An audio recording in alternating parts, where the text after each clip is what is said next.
the tape. The attic was stuffy and dim, its small, round window barely letting in a trickle of sunlight. I climbed up the wooden stairs with careful steps, trying not to disturb the dust that danced in the air. Grandma's house was quiet now, emptier than before.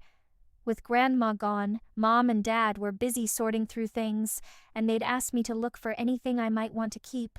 In one of the many cardboard boxes stacked high, I found it, a VHS tape. The label, written in faded pink ink, read, "Hello, Yui." I frowned. Who would leave a message for me on a VHS tape? I held it up to the light and saw the tape's edges had a dark, almost rust-colored smudge. Curious, I decided to take it downstairs. Dad's old VHS player was in the living room, buried beneath a pile of books. I dusted it off and connected it to the TV. With a flicker and a hum, the screen came to life, showing static before settling into a picture. I sat cross-legged on the floor, staring at the image with a mix of excitement and unease. The video began with a view of a living room, not unlike ours, but there were differences. The wallpaper was floral, much more colorful, and the furniture looked older. The camera wobbled slightly, and then I saw a tiny version of myself, not older than 2, playing with a toy block. I could hear my toddler self laughter and echo from a time I barely remembered. But something was off. The tape seemed to be grainier, as if the colors were bleeding into one another. The room on the screen was too bright, almost too vibrant, and the toy blocks looked strange. Almost alien. I shook my head, thinking it was just an old recording, but a shiver ran down my spine. As the tape played on, I noticed something unsettling. The camera angle would sometimes change abruptly, as if someone was adjusting it, and in those moments I would catch glimpses of shadowy figures in the corners of the room. They were too fleeting to be sure of, but they made my heart race. Then something even stranger happened. I saw my toddler self looking up at the camera with wide eyes, her expression turning from curiosity to fear.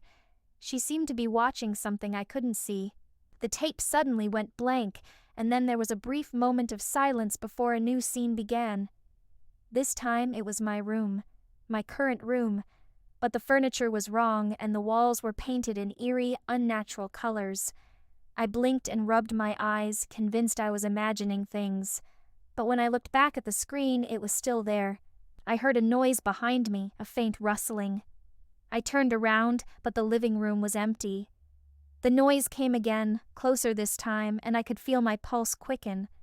My reflection in the TV screen seemed to warp and blur, as if something was pressing against it from the other side. With trembling fingers, I tried to stop the tape, but the remote slipped from my hand and clattered to the floor. The footage continued to play, showing my room growing darker, and shadows seemed to stretch and creep along the walls. Then came the worst part. A shadowy figure appeared in the doorway of my room on the screen. It was tall and thin, and its features were obscured by darkness. It stood there, watching my younger self, and then slowly turned its head toward the camera, as if it knew I was watching. I jumped up, my heart pounding. "No, no," I cried, trying to pull the plug from the player. But the tape seemed to be stuck, as if it had a life of its own. The figure on the screen seemed to be growing closer, reaching out with long, thin fingers. Suddenly, the TV screen went black, and the room fell into an oppressive silence. I stared at the blank screen, breathing heavily. What had just happened? Was it all just a trick of the light, or had something truly sinister been watching me? I decided to investigate the attic again. I found the old box with the tapes and rifled through them, hoping to find something. Anything that would explain the tape. Among the clutter, I discovered an old journal, bound in cracked leather. It belonged to Grandma. I opened the journal and read through its pages.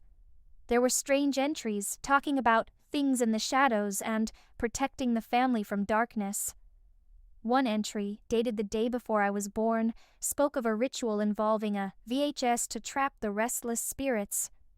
My heart sank as I realized the tape might have been part of some dark practice to keep something, or someone trapped. A sudden chill ran through me, and I felt a presence in the attic with me. I turned to see the shadowy figure from the tape standing at the entrance, its eyes glowing with an unnatural light. I screamed and ran down the stairs, clutching the journal tightly. Mom and Dad were in the living room, and I told them everything. They listened with worried expressions, but they didn't seem to fully understand. Dad tried to reassure me, but I could tell he was troubled. They promised to look into it and get rid of the tape. That night, as I lay in bed, I couldn't shake the feeling that the shadows were watching me. I kept my lights on and tried to ignore the rustling sounds from the corners of my room. I knew one thing for sure. That tape had shown me something dark and sinister, something that Grandma had tried to contain. And as much as I wanted to forget it, I could feel that whatever was trapped was still very much alive. And it knew my name. I never watched another VHS tape again, and I kept Grandma's journal hidden away. Some secrets, I realized, are better left buried in the shadows of the past.